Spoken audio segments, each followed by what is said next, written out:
Just when we get over what they're doing to the rivers of America, they did what now to the annual passes? So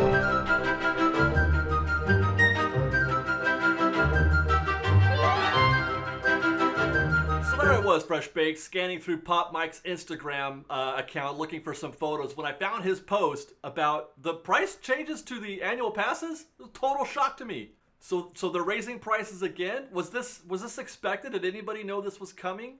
I just got done saying in another video that they raised the prices in like January or February, and it's still October, right? It's still October. $1,000, $1,050 for a premier annual passport. Wait, is that a lot? Well, yes, it is a lot. That is a heck of a lot. So let's get into some quick, boring analysis before we get into the much more interesting commentary portion of this video. Now, first, the increases appear to be directed straight at the annual pass holders. It doesn't look like, single day or multi-day tickets have been affected at all. So the SoCal Select went from $299 to $329.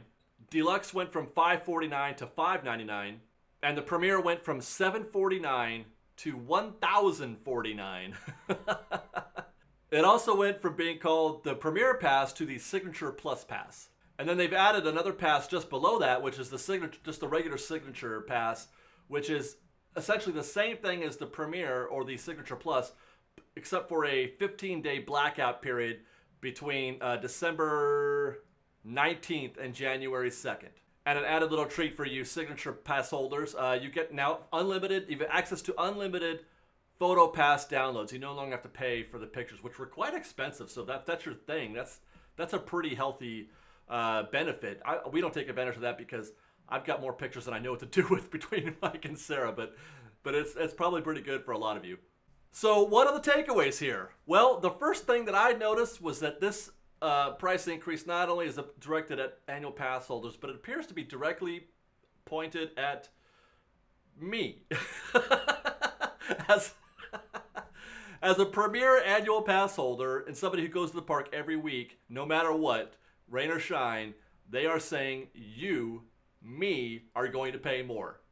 It's almost as if they've been watching the show, right? And they've been watching my previous commentaries about prices and stuff like that. And they've said, hey, Dave, you're good to go on a price increase, right? Because we got one for you. But actually, what is even more interesting, in my opinion, and perhaps the most interesting facet out of just the price increase conversation, is that it's squarely pointed with a laser beam focus at that 15-day stretch in Christmas from the 19th to January 2nd. What they're saying, loud and clear, with no ambiguity at all, is annual pass holders, stay home during Christmas. Don't come to the park at Christmas. So yeah, if you want to go during Christmas, that's going to cost you another $200. So, opinions, thoughts, anybody have some? Yes, the internet has many. Let's examine what the internet had to say about this. Dear Disneyland, I love you, but stop raising your prices. #NotNice. I guess happy children in Disneyland is only something Disney wants for rich kids in the US. That's just mean. It seems like a not so veiled attack at the people who can afford these prices. Disney parks continue to alienate their biggest fans, the AP holders. I forecast 2016 as a down year in revenue for Disneyland. Don't count on it. And by the way, that's not true at all. They really love their annual pass holders, and we get all kinds of perks, you guys. Lots and lots of perks. So I'm not sure what they're saying when they say they're trying to alienate you. Disneyland really raising their prices as if they weren't already high enough. Guess I'm not getting a pass this year, and guess that I've heard that before. Why do they increase the most on the premium pass holders that end up spending the most amount of money in the parks? That is crap. That is what I think. Not sure I'll renew this price hike. Heard that before too. And actually, this is before. That's a quote from 2012 when they raised the prices to like $500. Well, Disney is making it clear they do not want customers. My family and I will not be visiting Disneyland anymore. Yep, that's from 2014. So we've heard this before, and yet I cannot walk down Main Street without having to wedge myself through crowds on a busy day. So clearly, people are not leaving in droves like they say they are. Well, I don't know if this is droves. Maybe it's just a vocal minority, I guess. But I guess my point is that Disney hears you, and they're going to keep on going anyway because all evidence to the contrary that this is having a negative effect on attendance. But there are other opinions too. You can try and paint Disney the evil villain, but keeping prices below market rate and letting crowds suffocate the place is just as evil. This is a very sage point, and it's a position that I take as well.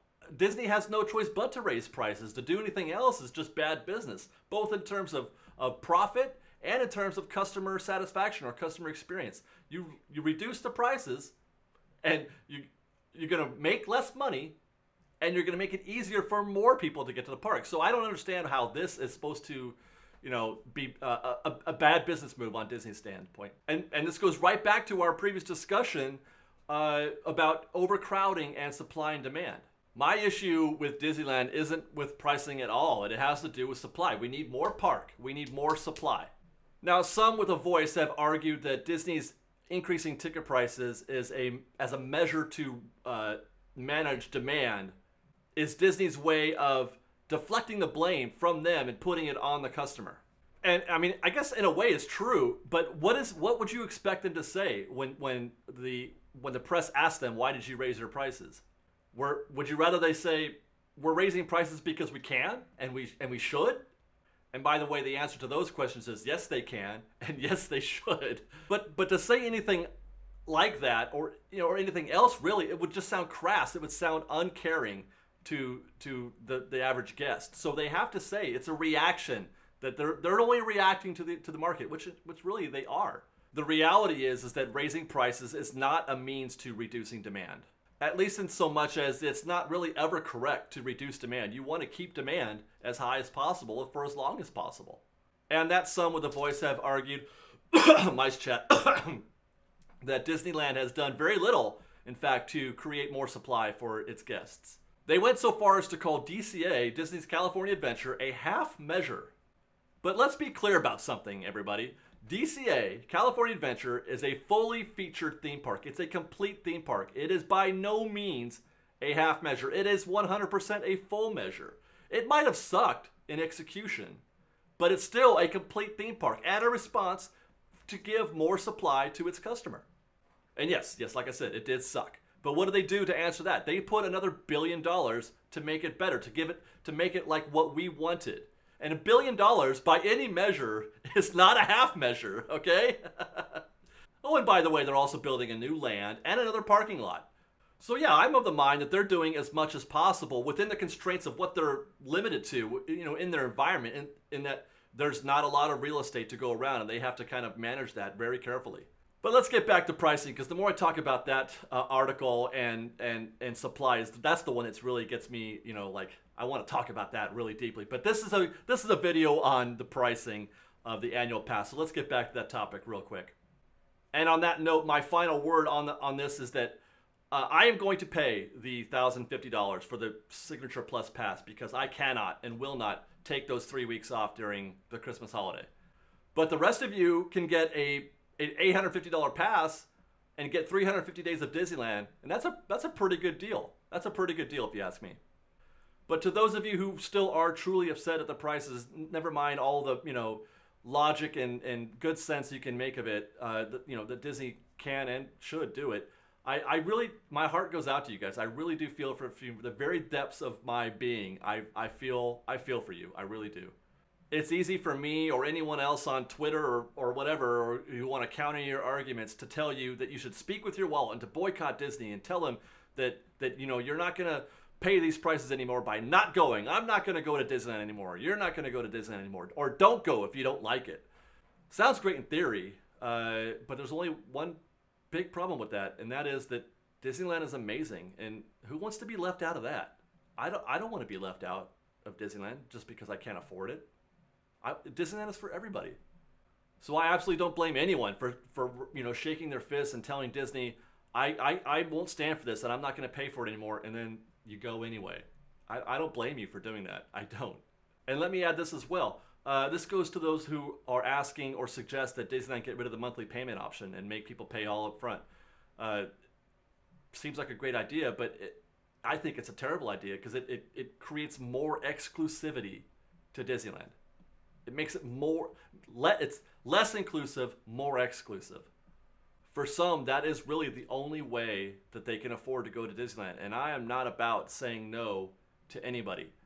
The magic is for everyone. There's little that I or we or any of us can do about Disneyland's prices besides speaking with our wallet if that's your choice. But for those of us who truly love Disneyland and can't stay away, then we have to pay. But there's really nothing that we can do to actually affect the prices. But there is something that we can do to help all of us in this collective sort of Disneyland experience. And with that, let me make this oath to you, Fresh Baked, and to really any guest that desires to go to Disneyland when they want to. I won't get mad at the park for being too crowded, and I won't get mad at the guests for just being there. I may not like or enjoy the crowds, but I accept them, and I accept you all with arms wide open. I will not complain about the long lines on the rides or at restrooms or in restaurants. I will not complain about the parking. I will not complain about strollers hitting me in the back of the leg. I will pay my dues, and I will endeavor to enjoy myself on every visit with every ounce of my being. No matter what, I will love Disneyland, and I will love each and every guest in the park. And for those who can't make it to Disneyland for whatever reason, be that financial or geographic, Fresh Baked will be there for you every single week, each and every week, no matter what. And that includes increased ticket prices. Fresh Baked is going to be there, and we're going to keep on going, guys, and we love you all. So those are our thoughts, Fresh Baked, on the annual passport increases. Let's hear from you guys. What do you want to say? What do you got to say? I'm sure some of you've got a lot to say, or a lot of you've got some to say, or some of you've got some to say. I know there's things to say, and we're going to try to respond to you as much as possible. But otherwise, guys, just know, like I said, that no matter what, you're always going to have Fresh Baked here to kick around and, vent at us if you want or whatever. We love you guys, so let's go. Let's go to Disneyland. What do you say? Yeah! We've got lots more videos for you to see, so grab a churro and check out our Secrets and History videos, or maybe our ride-throughs, or you can just watch all of our weekly trip reports and have your mind blown by how much fun we're having. It truly is the best of Disney Baked Fresh Daily. Oh, and don't forget, you can support Fresh Baked through our Patreon campaign, link below. Thanks again for watching, everybody. Fresh Baked!